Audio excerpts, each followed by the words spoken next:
नमस्कार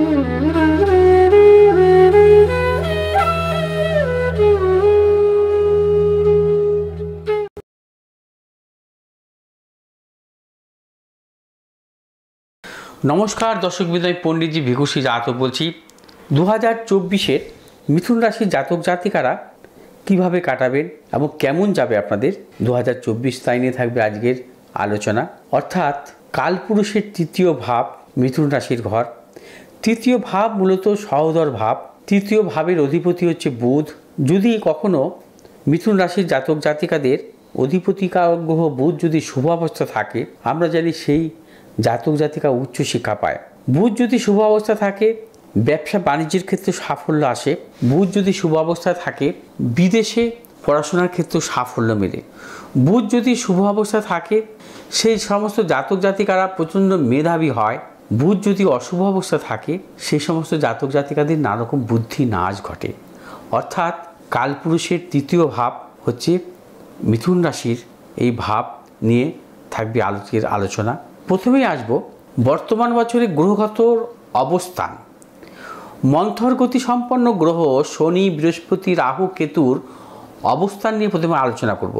বর্তমান বছরে শনি কুম্ভ রাশিতে অবস্থান করবে পুরো বছর। শনি 29শে জুন বক্রী হবে, 15ই নভেম্বর মার্গী হবে। অর্থাৎ 29শে জুন থেকে 15ই নভেম্বর পর্যন্ত শনি থাকবে বক্রী অবস্থায়, তারপর শনির মার্গী হবে বছরের শেষের দিকে। বর্তমান বছরে শনি কুম্ভ রাশির শতভিষা নক্ষত্রে অবস্থান করছে। অর্থাৎ 6ই এপ্রিল 2024 সালে শনি কুম্ভ রাশির শতভিষা নক্ষত্র থেকে কুম্ভ রাশির পূর্ব ভাদ্রপদ নক্ষত্রে প্রবেশ করবে। পূর্ব ভাদ্রপদ নক্ষত্রে অবস্থান করবে 3রা অক্টোবর 2024 পর্যন্ত। তারপর আবার বক্রী শনি শতভিষা নক্ষত্রে প্রবেশ করবে।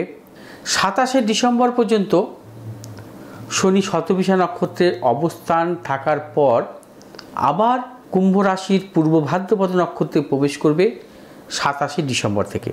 বৃহস্পতি 1 মে 2024 মেষ রাশি থেকে বৃষ রাশিতে প্রবেশ করবে। বৃহস্পতি বক্রী হবে বর্তমান বছরের 9ই অক্টোবর 2024 সালে এবং বৃহস্পতি মার্গী হবে 4th অর্থাৎ 4 ফেব্রুয়ারি 2025 সালে।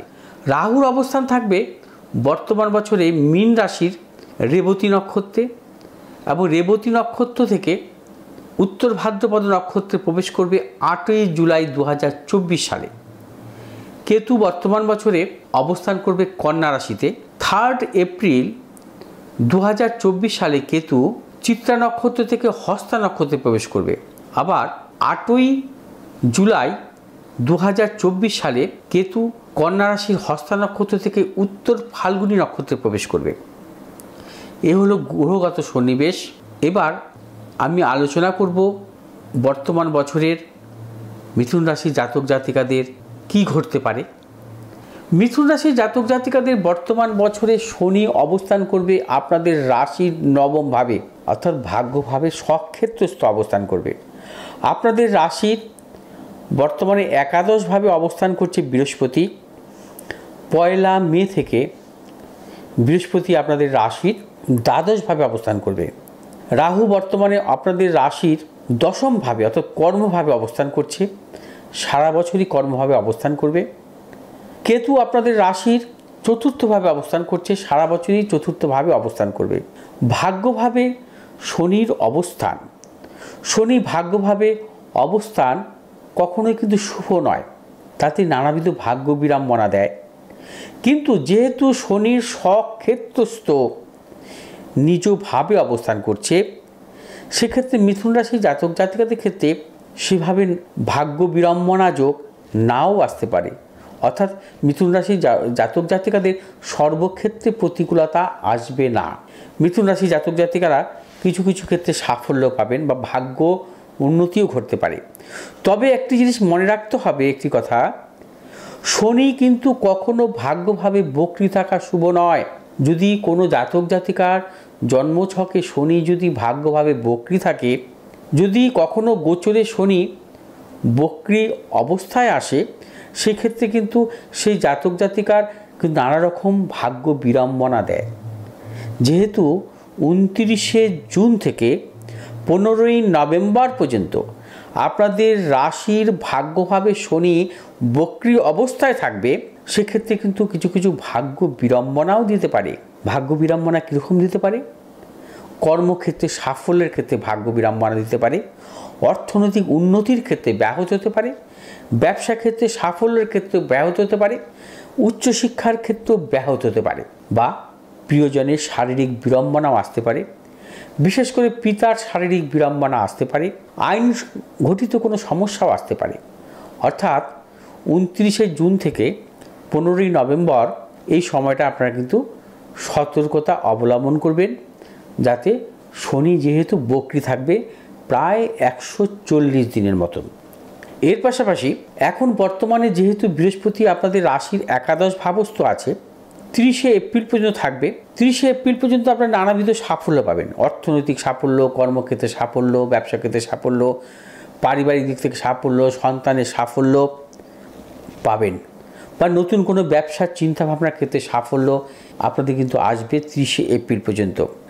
1 মে থেকে যেহেতু বৃহস্পতির দ্বাদশভাবে অবস্থান করবে, দ্বাদশভাবে বৃহস্পতির অবস্থান কখনো শুভ নয়। দ্বাদশভাবে বৃহস্পতির অবস্থানকে আমরা বলি সে গ্রহ লৌহ মূর্তি আকার ধারণ করে। বৃহস্পতি লৌহ মূর্তি আকার ধারণ করা কখনো শুভপ্রদ নয়। গোচরকালে গ্রহরা যে মূর্তি রচনা করে, অর্থাৎ যে 4টি মূর্তি রচনা করে, সুবর্ণ মূর্তি, রজত মূর্তি, তাম্র মূর্তি, লৌহ মূর্তি, এখানে 1 মে থেকে বৃহস্পতি আপনাদের লৌহ মূর্তি আকার ধারণ করবে, সেটা কিন্তু আপনাদের পক্ষে অশুভ। সেক্ষেত্রে নানা রকম মানসিক প্রতিকূলতা, অবসাদ, হতাশা, প্রিয়জনের শারীরিক বিড়ম্বনা, অর্থনাশ, মিথুন রাশি জাতক জাতিকাদের শারীরিক নানা রকম বিড়ম্বনা, স্নায়বিক সমস্যাও আসতে পারে, বা বাতজ সমস্যা আসতে পারে, শ্লেষা সংক্রান্ত নানা রকম সমস্যায় ভুগতে পারেন, বা উচ্চশিক্ষার ক্ষেত্রে ব্যাহত হতে পারে।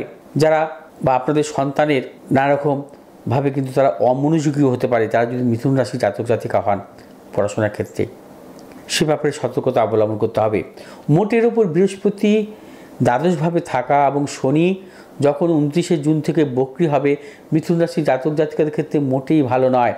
মিথুন রাশি জাতক জাতিকাদের সর্বদা সতর্কতা অবলম্বন করতে হবে, এবং সেক্ষেত্রে কর্মক্ষেত্রে বা কর্মজনিত পদোন্নতি, কর্মক্ষেত্রের পরিবর্তন, বা কর্মসূত্রে বিদেশ যাত্রা, ব্যবসা ক্ষেত্রে ইনভেস্টমেন্ট, বা ব্যবসাজনিত কোনো ঝুঁকি নেওয়া, অথবা যারা উচ্চশিক্ষার কারণে বিদেশ যাত্রা করবেন, বা উচ্চশিক্ষার দিক থেকেও নানা রকম বাধা বিড়ম্বনা আসতে পারে, এবং এই ধরনের নানা রকম প্রতিকূলতার মধ্যে আপনারা পড়তে পারেন। সেটা কিন্তু সতর্কতা অবলম্বন করতে হবে মিথুন রাশির জাতক জাতিকাদের। আপনারা সর্বদা কিন্তু চিন্তা ভাবনা করে এগোবেন, যাতে আপনাদের সমস্যা বা না আসে। সেক্ষেত্রে কোনো অভিজ্ঞ জ্যোতিষীর পরামর্শ নিয়ে আপনারা বর্তমান বছরে এগোবেন। কিভাবে এগোবেন?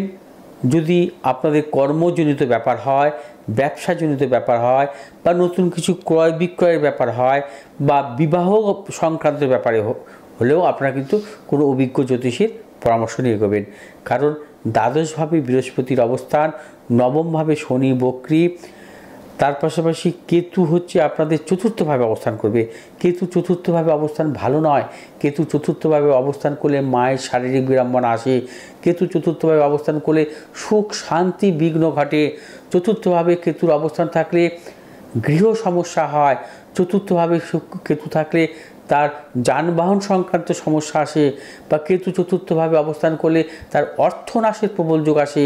চতুর্থভাবে কেতু অবস্থান থাকলে আইন ঘটিত সমস্যা আসে। অর্থাৎ মিথুন রাশির জাতক জাতিকাদের কিন্তু এই বিষয়গুলো মাথায় রাখতে হবে, যাতে আপনারা কোনো রকম প্রতিকূলতার মধ্যে না পড়েন, এবং সেই ক্ষেত্রে সতর্কতা অবলম্বন করতে হবে। যেহেতু 9ই অক্টোবর থেকে আপনাদের রাশির দ্বাদশভাবে বৃহস্পতিও কিন্তু বক্রি হবে, এটা কিন্তু প্রবলভাবে অশুভ। দ্বাদশভাবে বৃহস্পতি অর্থাৎ দুস্থানগতভাবে বৃহস্পতি বক্রী থাকা কিন্তু কোনো জাতক জাতিকার জন্মকালীন যেমন শুভ নয়, গোচরেও কিন্তু শুভ নয়। বৃহস্পতি দুস্থানগত থাকা অশুভ, বক্রী থাকা আরও বেশি অশুভ। সেক্ষেত্রে জলের মতো অর্থ নাশ হবে। ব্যবসা করতে যাচ্ছেন, ব্যবসা ক্ষেত্রে নানা রকম ঋণ হতে পারে। প্রিয়জনের শারীরিক বিড়ম্বনার কারণে অর্থ নাশ ঘটতে পারে। বা আপনি নতুন কিছু সম্পত্তি ক্রয় করলেন বা বিক্রয় করলেন, নতুন কোনো যানবাহন ক্রয় করলেন, বিক্রয় করলেন, বা নতুন কোনো ব্যবসার ক্ষেত্রে ইনভেস্ট করলেন, কোনো প্রতারণামূলক বা প্রতারণার মধ্যে আপনি পড়তে পারেন। সেই ব্যাপারে সতর্কতা অবলম্বন করতে হবে।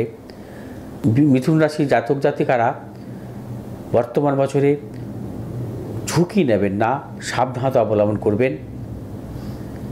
বর্তমান বছরে ভালো থাকার জন্য আপনারা কি করণীয়? আপনাদের বর্তমান বছরে ভালো থাকার জন্য আপনারা প্রতি সোমবার শিবলিঙ্গে 3টি ত্রিদল বেলপাতা, কাঁচা দুধ, গঙ্গার জল সহ অর্পণ করবেন বা অভিষেক করবেন।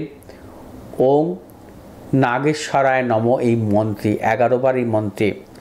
আপনারা কোনো মন্দিরে চেষ্টা করবেন বুধবার করে সবুজ ডাল অর্পণ করার, সেক্ষেত্রে কিন্তু সাফল্য পাবেন।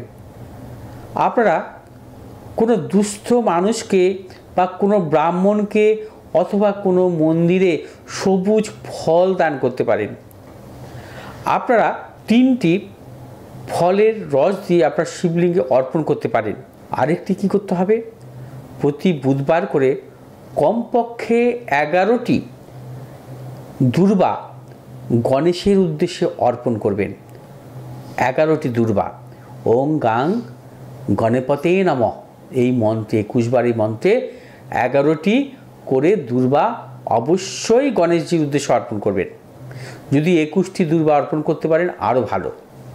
তাহলে কিন্তু আপনাদের অনেক বাধা বিড়ম্বনা থেকে কাটিয়ে উঠতে পারবেন। মিথুন রাশি জাতক জাতিকাদের বর্তমান বছরের সম্পূর্ণ কেমনভাবে থাকবেন আলোচনা করলাম। যদি আপনাদের ভালো লাগে এই ভিডিওটি আপনারা শেয়ার করবেন, লাইক করবেন, সাবস্ক্রাইব করবেন। পাশে থাকা বেল আইকনটি টিপে সাবস্ক্রাইব করবেন। আপনারা ভালো থাকুন, সুস্থ থাকুন, বর্তমান বছর ভালোভাবে কাটান। এই থাকবে ঈশ্বরের কাছে আমার প্রার্থনা। নমস্কার।